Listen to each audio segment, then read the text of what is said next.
young age. As I remember, The manor house grounds at Wargrave were always accessible to the villagers.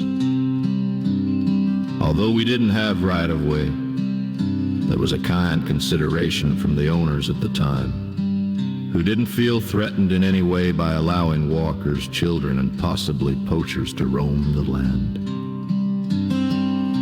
I never even realized until I was in my teens that the land we used as an extended playground was in fact private land at all. Of course, these days you can't even take photos within spitting distance without a burly.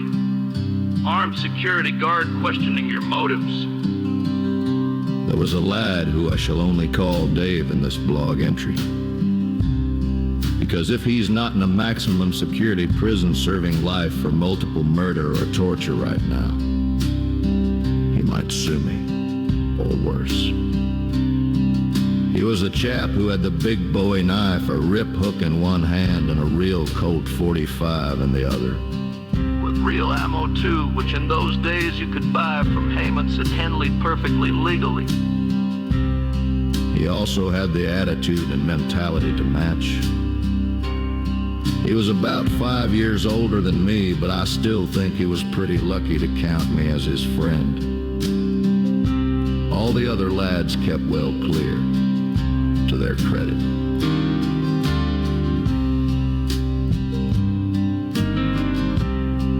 Dave had a couple of sheets of corrugated tin at the bottom of his garden, which were propped up and used for target practice with his Colt 45 fine.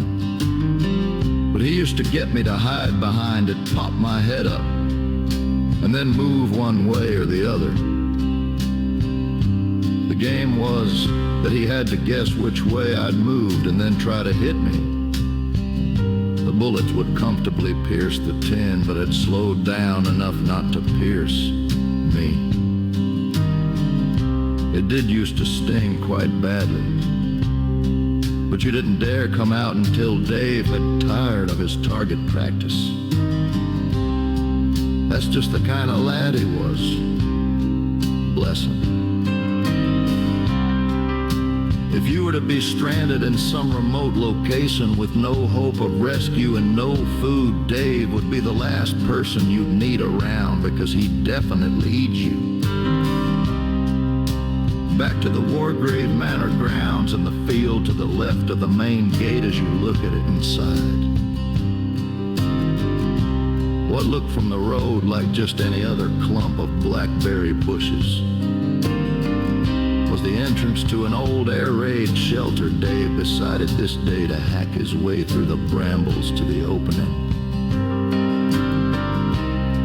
which was covered with yet another piece of old corrugated tin. Amongst all of Dave's regular exploring regalia, he had a torch. So it seemed like a great idea to go down and explore. We might find all sorts down there, dead bodies, hidden treasure, who knows. So we crept down very carefully, with me obviously leading the way, hacking at all the cobwebs and stuff with my trusty hawthorn branch. Always carry a hawthorn branch when you're an exploring kid. It's strong, springy, and very hard to break. There seemed to be several compartments down there. It was bigger than we thought it'd be. So we were having a good mooch around. Then Dave said he was just going back to the entrance to get his bag of regalia. I didn't suspect a thing and stood there waiting. Not long, I might add, as the evil David decided to turn off his torch, bolt for the exit, and cover it up with it, making it pitch black down there. I shouted and shouted for Dave to stop messing about, but he didn't answer, or wouldn't answer.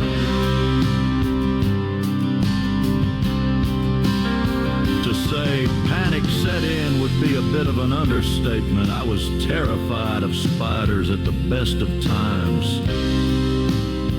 and this was my worst nightmare. I fumbled and felt my way around for what seemed like forever, shouting out to Dave all the time. With no answer, eventually I found the exit steps and climbed them as fast as I could, only to hit my head on the tin, which was secured solid. I pushed and pushed with no joy whatsoever. I shouted and screamed at the top of my voice, hoping to attract the attention of the people who lived in the house on the opposite side of the road, but no luck. Eventually, I heard a little snigger from above and realized that Dave was actually sitting on the tin so that I couldn't move it.